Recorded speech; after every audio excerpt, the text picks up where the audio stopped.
जनजीवन।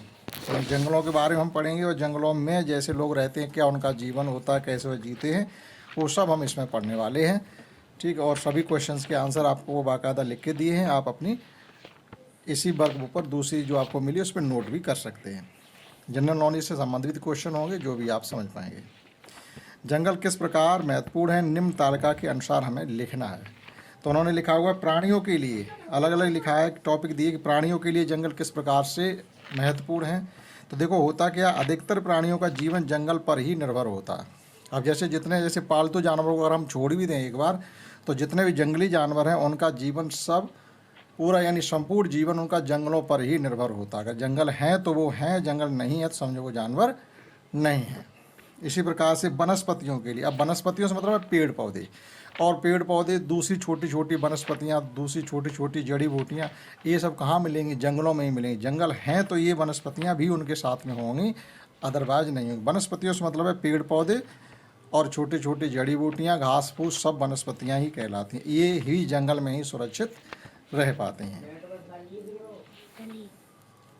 और अगला पॉइंट है पर्यावरण के लिए। देखो पर्यावरण की दृष्टि से देखें तो जंगल हमारे लिए किस प्रकार से महत्वपूर्ण है। जंगल एक तरीके से हमारी पृथ्वी के फेफड़े कहे जाते हैं। जंगल पृथ्वी के फेफड़े कहे जाते हैं। तो अगर जंगल अच्छी मात्रा में हमारी पृथ्वी पर या किसी क्षेत्र में है तो उस क्षेत्र का वायुमंडल हमेशा स्वच्छ रहेगा और अधिक बारिश होगी, क्योंकि जंगल जहाँ पेड़ अधिक होते हैं और बारिश अधिक होती है। तो जितने अधिक जंगल होंगे पर्यावरण उतना ही स्वच्छ और अधिक बारिश वाला होगा। अगला है पृथ्वी के लिए जंगल किस प्रकार से महत्वपूर्ण, यानी पृथ्वी के लिए जंगलों का क्या योगदान। हम तो अभी कहा था कि पृथ्वी के लिए जो जंगल है वो एक तरीके से फेफड़े का काम करते हैं। फेफड़े का मतलब है ऑक्सीजन, और जंगल ही पृथ्वी को ऑक्सीजन की मात्रा को बढ़ाए रखते हैं। यानी जंगलों से पृथ्वी को ऑक्सीजन की प्राप्ति होती है, जिससे हमारा पर्यावरण सुरक्षित रहता है। तो पृथ्वी पर जितने अधिक जंगल होंगे ग्लोबल वार्मिंग का खतरा उतना ही कम रहेगा। ग्लोबल वार्मिंग मतलब होता है पृथ्वी का तापमान उतना ही कम बढ़ेगा जितने अधिक जंगल होंगे। जंगल कम होंगे, पृथ्वी का तापमान बढ़ना शुरू हो जाएगा, ग्लोबल वार्मिंग होगी, बहुत अधिक गर्मी पड़ेगी, जिसके दुष्परिणाम सामने आने लगेंगे।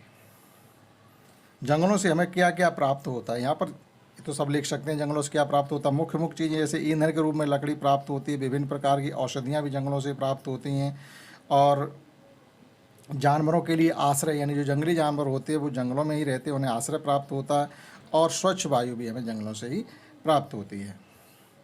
जंगल से हमें कौन कौन सी इमारती लकड़ियाँ प्राप्त होती है। देखो इमारती लकड़ी के तौर पर चीड़ है, शीशम है, सागौन है, आम है, नीम है, देवदार है, ये आज सब जंगलों से ही प्राप्त होने वाली लकड़ियाँ